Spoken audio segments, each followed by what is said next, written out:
J.C. Penney Influencers for Sales, the next great turnaround. Group 1, Christian, Dana, and Alexander. The history of J.C. Penney. J.C. Penney was founded in Kemmerer, Wyoming in 1902 by James Cash Penney. The first store, named the Golden Rule, set the standard by which we have operated for over a century, to treat others as we would like to be treated. Today, we operate over 860 locations across the United States and Puerto Rico. And while fashion and shopping patterns have evolved, our focus on customer service remains unchanged. Most JCPenney stores were located in suburban shopping malls before 1966. Most of its stores were located in downtown areas. As shopping malls became more popular during the later half of the 20th century, JCPenney followed the trend by relocating and developing stores to anchor the malls. In more recent years, the trend has continued to follow customer traffic, echoing the retailing trend of opening some freestanding stores, including some next door to competitors. On February 12, 1971, James Cash Penney died at the age of 95. Out of respect of his death, the company's stores were closed for half a day.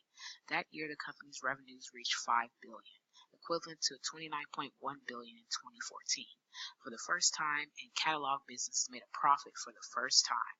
JCPenney reached its peak number of stores in 1973 with 2,053 stores, 300 of which were full-line establishments. However, the company was hard hit by the 1974 recession, with its stock price declining by two-thirds.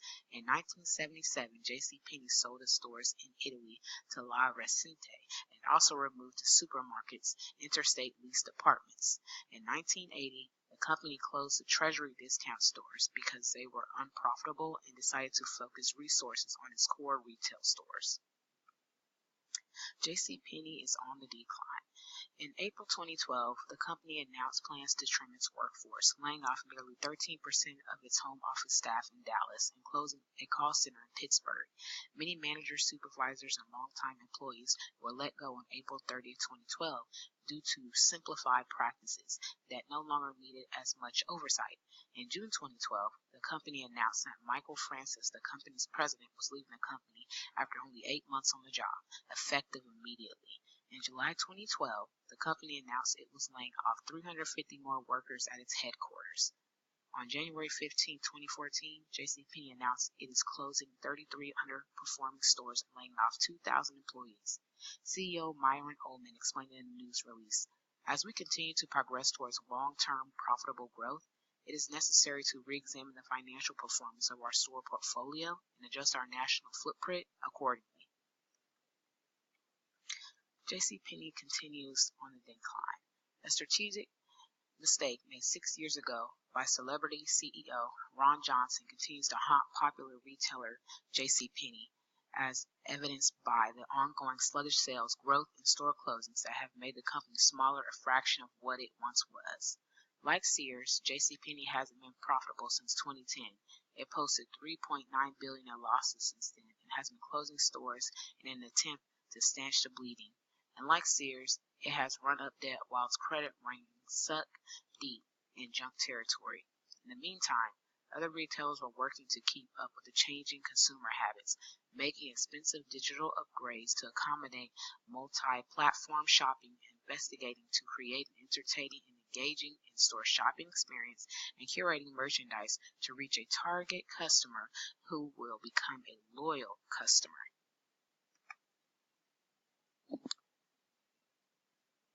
Thanks, Kristen. Hi, everyone. I'm Dina Perry, and I would like to share with you today what influencers are and how they are working for other companies. Original influencers, they were celebrities, and they were hired to endorse a company through newspaper and television ads. At JCPenney's, we have used celebrities such as Russell Simmons and Michael Strahan for marketing strategies. However, today's young adults, they look towards social media influencers to find new fashion trends. Influencers on social media, they can be celebrities. However, the influencers are content creators that use social media outlets to share their thoughts and ideas. Through posts and engagements, influencers have generated a large fan following. Influencers do just as the name states. They influence others' choices by sharing through social media the products and services that they buy and use. Influencers can be used to reach a specific target market, as influencers have a niche following. And our marketing department will not have to create any content because influencers create their own content by taking their own pictures throughout their lives. Influencers then use their own social media accounts to post and share the content. Because influencers post their own personal content, followers trust what the influencer says about the product. Where the use of celebrity endorsement has become less trustworthy because potential customers believe celebrities are only advertising the products to make money. We at JCPenney's should use influencers to reach a new, younger generation. In a study, researchers found that 18 to 24-year-old women used social media influencers when fashion shopping. In addition, half of those surveyed have used Instagram to find fashion inspiration, and of those, 3 out of 5 were tempted to buy fashion because of what they saw on Instagram. This same survey found that Instagram is the site used most for fashion discovery. Because influencers are followed by a wide range of people from all ages, it will be easy to reach a younger target market for JCPenney's. In addition, with social media channels, there are no ad blockers. Consumers follow influencers because they want to see what they are wearing and what products they are using. Consumers are less likely to skip over the influencer's post like they would fast forward through commercials on television. Influencers also create engagement with customers. As people talk about products, they are more likely to remember the product, thus increasing the opportunity for a purchase. Engagement is the new word-of-mouth marketing, and friends see what other friends are talking about on social media. Social media engagement increases the reach of our target market. At JCPenney's, we have a wide variety of fashion and accessories, and many companies with similar products have found that influencers do work. Adidas increased their sales by 24.2% in 1 year by using a social media influencer strategy. Not only did Adidas use influencers, they also encouraged fans to use a hashtag and share their own product content.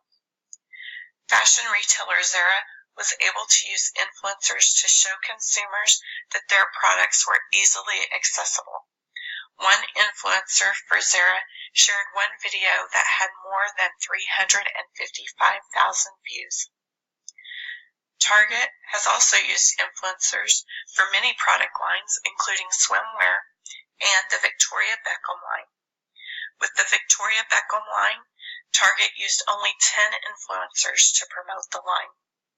One influencer received 547,000 content likes and 4,000 comments.